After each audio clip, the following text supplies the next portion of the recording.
नमस्कार, एक्वाकल्चर गुरु में आप सब लोगों का हार्दिक स्वागत है।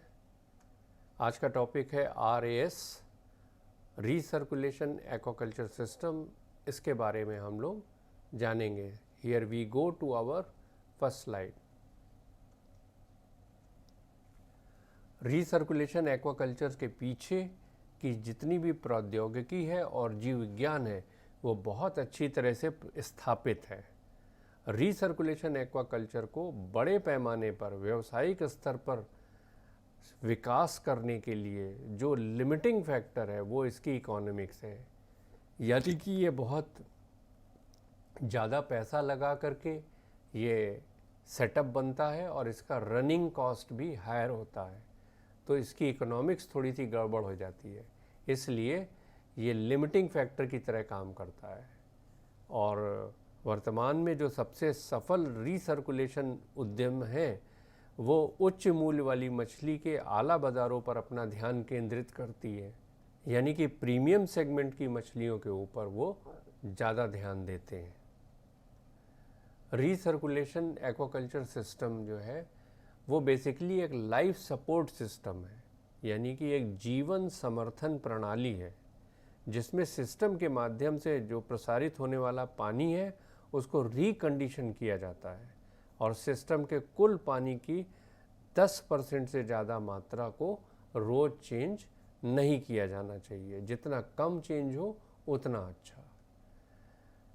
चूँकि इस रीसर्कुलेशन एक्वाकल्चर सिस्टम को बनाने में एक अच्छा खासा कैपिटल इन्वेस्टमेंट होता है, आपका निवेश बहुत ज़्यादा होता है, अतः उस निवेश पर अच्छी तरह का रिटर्न लेने के लिए और उसको सफलतापूर्वक उपयोग करने के लिए किसान जो है वो अपने सिस्टम में अधिक से अधिक मछली को उगाता है और उसी की आवश्यकता भी है। जो लेवल ऑफ इंटेंसिटी है, यानी कि हम कितनी मछली उगाएं तो उसको इंटेंसिव कहेंगे, ये इस बात पर निर्भर होता है कि हम प्रति यूनिट वॉल्यूम कितनी मछली उगा रहे हैं।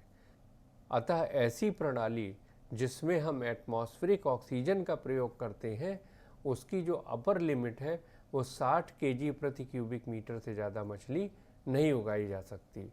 और ऐसी प्रणाली जिसमें शुद्ध ऑक्सीजन का प्रयोग किया जाता है उसमें हम 90 किलो या इससे भी ज़्यादा प्रति क्यूबिक मीटर मछली उगा सकते हैं। क्यूबिक मीटर का मतलब हो गया 1000 लीटर।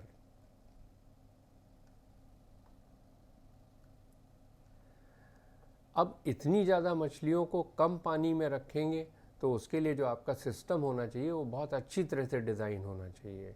नहीं तो क्या होगा, जहाँ पर ओवर क्राउडिंग हो जाएगी, मछलियाँ ज़्यादा हो जाएंगी तो वहाँ मछलियाँ मरने लगेंगी।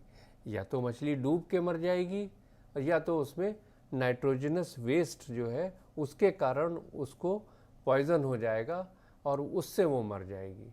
अब सुनने में बड़ा अजीब लगता है कि मछली पानी में रहती है तो डूब के कैसे मर जाएगी। तो जब हम कम पानी में ज़्यादा मछली उगाएंगे तो उसमें डिज़ोल्व ऑक्सीजन की कमी हो जाएगी, इसलिए मछली को सफोकेशन होगा और मछली मर जाएगी।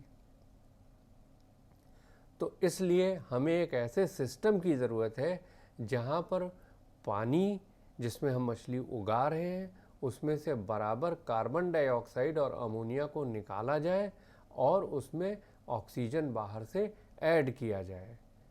अमोनिया जो है वो प्रोटीन के कैटाबॉलिज्म से बनता है और एज ए बाई प्रोडक्ट बनता है और ये बहुत ही टॉक्सिक होता है। इसकी मात्रा जब थोड़ी ज़्यादा होती है तो उससे मछलियाँ मरने लगती हैं। अच्छा, ये कार्बन डाइऑक्साइड अमोनिया निकालने और ऑक्सीजन ऐड करने के पहले जो सॉलिड वेस्ट है, यानी कि जो मल है और जो अनईटन फूड है, जो जिसे मछलियों ने नहीं खाया है, उसको भी निकालना बहुत आवश्यक है। नहीं तो इनके डिकम्पोजिशन से भी जो है अमोनिया बनता है। तो 3 चीज़ें बड़ी इम्पॉर्टेंट हो गई जिनको करने से पानी रिकंडीशनड हो जाता है और फिर से तैयार हो जाता है। उसमें पहली चीज़ हो गई सॉलिड वेस्ट रिमूवल, दूसरी चीज़ हो गई गैस एक्सचेंज। गैस एक्सचेंज में 2 चीज़ें आ गई, एक कार्बन डाइऑक्साइड को निकाला गया और ऑक्सीजन को ऐड किया गया, और तीसरी चीज़ है अमोनिया को निकालना। तो इन 3 मौलिक प्रक्रियाओं को मछली के टैंक में प्रभावी ढंग से निष्पादित नहीं किया जा सकता है। इसलिए पानी को एक पंप द्वारा विभिन्न मॉड्यूल से, सिस्टम से या कंपोनेंट से गुजारा जाता है, जिसमें वो मॉड्यूल जिस काम के लिए बने हैं वो अपना काम कर देते हैं और पानी आगे बढ़ जाता है। इस तरह से पानी पूरा रीसर्कुलेट होकर वापस फिर अपने कल्चर टैंक में पहुंच जाता है और ये प्रक्रिया लगातार चलती रहती है। तब हम एक रीसर्कुलेशन एक्वाकल्चर सिस्टम में कम पानी में बहुत ज़्यादा मछली उगाने में सक्षम हो जाते हैं। आइए डिज़ाइन के बारे में थोड़ा सा देख ले। फिश कल्चर टैंक जो है वो गोल हो तो बहुत अच्छा, क्योंकि उससे उसकी ऑटो क्लीनिंग की जो प्रक्रिया है वो बहुत अच्छी तरह से हो जाती है। ऑक्टागोनल भी हो सकता है, डी एंडेड भी हो सकता है, और रेक्टेंगुलर ना हो तो बहुत अच्छा। पहली चीज़ जो हम लोग करेंगे वो सॉलिड वेस्ट रिमूवल करेंगे। उसके लिए सेटलर का इस्तेमाल हो सकता है, ड्रम फिल्टर का इस्तेमाल हो सकता है, बीट फिल्टर का इस्तेमाल हो सकता है, और भी बहुत सी चीज़ें हैं। दूसरी प्रक्रिया जो होगी वो बायोलॉजिकल फिल्ट्रेशन की होगी, जिसमें नाइट्रिफिकेशन प्रोसेस होगा। इसमें मूविंग बेड बायोरिएक्टर का इस्तेमाल किया जा सकता है, trickling filter, fluidised bed filter, rotating bio contactor, अन्य और भी कई चीज़ें हो सकती हैं। तीसरी चीज़ के 2 भाग हैं, एक तो एरेशन या ऑक्सीजनेशन करेंगे। इसमें स्पीस कोन कंसंट्रेटर का इस्तेमाल कर सकते हैं, air stone aeroxy tube, low head oxygenator, U tube, और भी बहुत सी चीज़ें हैं। और गैस एक्सचेंज के जो दूसरा पार्ट है उसमें हम कार्बन डाइऑक्साइड को हटाएंगे। कार्बन डाइऑक्साइड हटाने के लिए एयर स्टोन डिफ्यूज़र या पैक्ड कॉलम का या और भी तमाम चीज़ों का इस्तेमाल हो सकता है।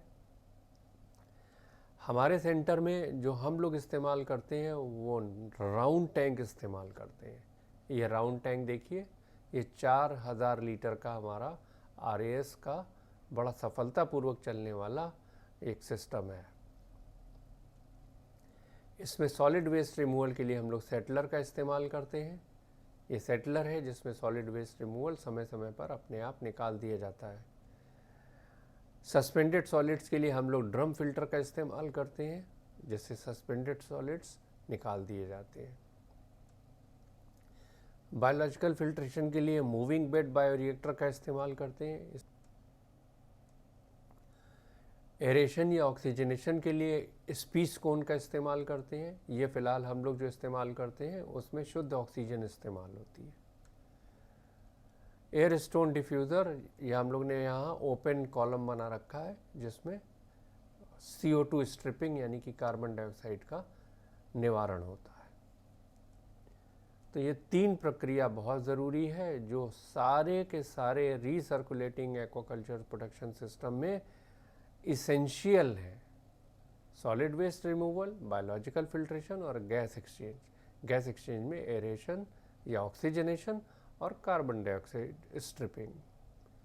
तो ये कुछ बेसिक जानकारी हमने दी आपको जो रीसर्कुलेशन एक्वाकल्चर सिस्टम से संबंधित है। तो ये अगर आपने नया कुछ सीखा है तो इसको लाइक करें, शेयर करें, सब्सक्राइब करें, लोगों तक पहुंचाएं। जल्दी ही मिलते हैं अपने नए वीडियो में। तब तक के लिए अल्लाह हाफिज़। जय हिंद, जय भारत, वंदे मातरम।